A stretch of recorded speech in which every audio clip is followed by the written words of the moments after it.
Good evening, Bahamas. Coming up tonight in our news. The Commissioner of Police breaks his silence on those recent kidnappings. Princess Margaret Hospital gets 25 new beds.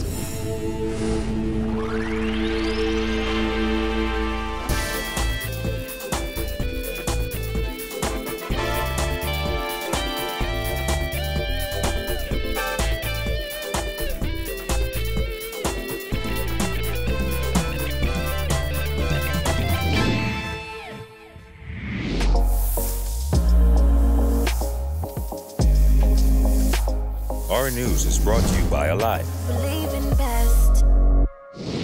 Welcome to our news and thanks for joining us. I'm Jared Higgs. Topping news tonight, the Royal Bahamas Police Force has only deemed 3 of the last 6 child abduction cases as serious matters. Commissioner of Police Anthony Ferguson is insisting there is no reason for the public to be paralyzed by fear, revealing investigators are close to cracking these cases. Jasmine Brown reports. Ferguson says the fact of the matter is there is no need to panic, as he insists police have the investigation into that alleged kidnapper under control. I expect pretty shortly that we are able to bring some resolution to this situation. Police reported 6 child abductions in New Providence in the past month. Ferguson, who spoke with reporters on the sidelines of the changing of the guard on Thursday morning, said while there have been half a dozen reports, police are only investigating 3 of those as serious matters. All of the incidents are not categorized as kidnapping. And so about 3 of those are matters that we're looking seriously at. There was one of the matters involving where a family member came home and met the child at home by themselves, and they took them at that location. Former Social Services Minister Melanie Griffin has said the recent string of child abductions on New Providence is extremely distressing and unacceptable. Griffin expressed confidence that government agencies are working to address the situation. Despite the frequency of the abductions, Ferguson insists the community should not live in fear. The Bahamian people can be assured that we have the situation in hand. I was advised this morning by the Assistant Commissioner of Crime Management, who, along with his team, is actively investigating this matter. Police have been investigating the kidnapping since last month. 3-year-old Shavar Bain was taken off his bicycle outside his South Beach home on February 16th, reportedly by 2 women in a silver car. He was dropped off at a wash house on Farrington Road and Fox Hill Road the following morning. Then on March 6th, an 8-year-old boy was taken from a park near his home on Emmanuel Drive off Soldier Road and later dropped off unharmed near the entrance of the city dump. Police said the child was also taken by a woman who was driving a gray vehicle. 1 day later, police said 2 boys ages 10 and 8 were walking in Cool Acres when they were picked up by a woman who was the lone occupant of a dark-colored vehicle. The 10-year-old boy was reportedly dropped back in Cool Acres, and the younger boy was dropped off near the entrance of the city dump on Tonic Williams-Darling Highway. While police have released a composite sketch of the woman they suspect is behind the abductions, they have yet to arrest anyone. However, the police commissioner insists investigators believe they are close to solving the case. Reporting for our news, I'm Jasmine Brown. Police are investigating 2 apparent suicides just hours apart. In both incidents, the victims were discovered hanging. Police were called to a residence at One Ocean, Paradise Island shortly after 3 a.m. Thursday after a woman was discovered hanging from a door. Police say paramedics arrived at the residence but were unsuccessful in reviving the woman. That incident came just hours after police were called to a condominium in Twynham Heights where a man was also discovered hanging from a door. Paramedics also tried to revive the man, but he was pronounced dead on scene. Our news understands the man is 41-year-old DiMaggio Darrell, a husband and father. He was a very good person, quiet.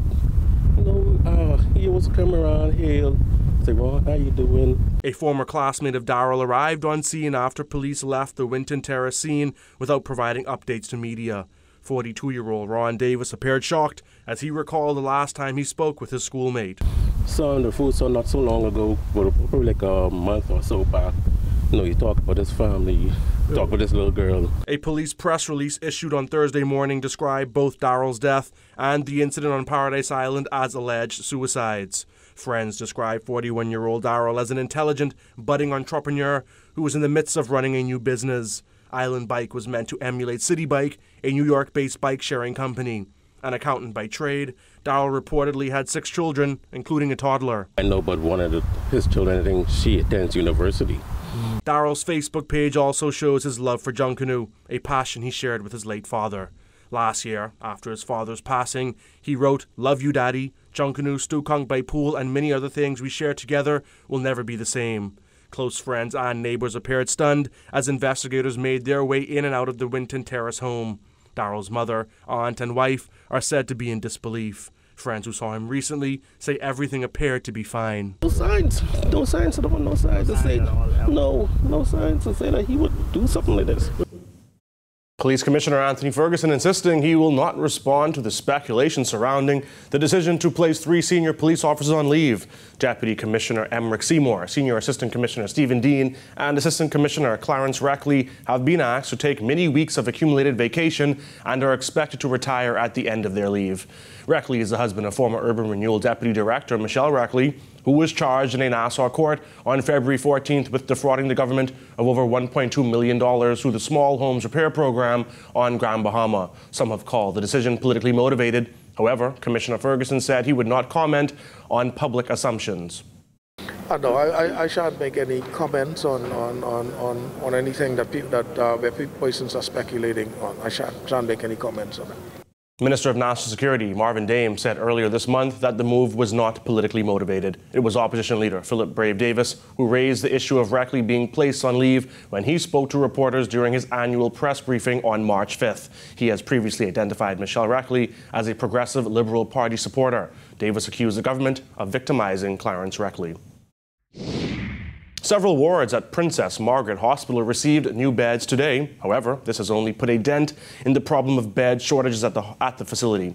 Nonetheless, the Deputy Managing Director of PHA told Our News today that they're pushing forward to fully eradicate the problem. Gillian Gray tells us more. Despite receiving 25 new beds today, Princess Margaret Hospital still needs about 200 additional beds. Deputy Managing Director Lerone Burrows explains that many wards have been out of commission from as far back as 2016. Most of which would have been as a result of one of the major hurricanes that would have affected the hospital. We are moving forward in terms of recommissioning and bringing those wards back into play. We're now working on the old ICU, old operating theater recovery room, as well as the old male surgical. So those are now in play, and we anticipate within the next 12 weeks that we're in position to have those available for additional beds, somewhere between about 25 to 30 additional beds coming on stream as a result of that. In a continued effort to provide better health care for patients, Burrows says PMH will be expanding and renovating the Accident and Emergency Department. This means certain services will be moved to a smaller location. Officials have identified temporary spaces, including community clinics. We're working basically to ensure that we do not have patients in for any times longer than is actually needed, that the process of assessing needs, triaging, identifying who should be in hospital and who should not, looking at utilizing some of our externalities, working in partnership with the Department of Public Health, and that is also part of what we're engaging in with the new A&E redevelopment, where we will be utilizing some of our public health clinics as our urgent care centers. The long-term plan of expansion, he says, will take up to $200 million for the first phase. They're now actively appealing to the government and private sponsors for those funds. In the meantime, the 25 new beds donated by the Princess Margaret Hospital Foundation were shared between Female Medical Ward 1, the Gynae Ward, and the Maternity Ward. Nursing Officer Monique Forbes said the beds placed in the female ward came just in time. We appreciate the beds because now we have technology, the touch of a button. We no longer have to bend down and crank the bed with ease on our backs. So once again we say thank you to you all, and I'm sure my colleagues, on behalf of my nursing colleagues, I'm sure they appreciate it. The PMH Foundation also intends to donate several beds to the dialysis unit. Chairman Richard Demerit said they have already purchased those beds, which they hope to receive within a month. High blood pressure, as you very well know, covers our land a whole lot. So we're trying to facilitate the PMH in having sufficient dialysis beds available, that when the time comes around and people need the assistance, it's there. Now, the deputy managing director did not say when this problem would be completely rectified, but he did say that they are working feverishly to ensure that it's a thing of the past. Reporting for our News, I'm Jillian Gray. Still to come, tributes continue to pour in for the late Monsignor Preston Moss. Plus, the Prime Minister addresses the 47th Annual Scientific Conference. Stay tuned.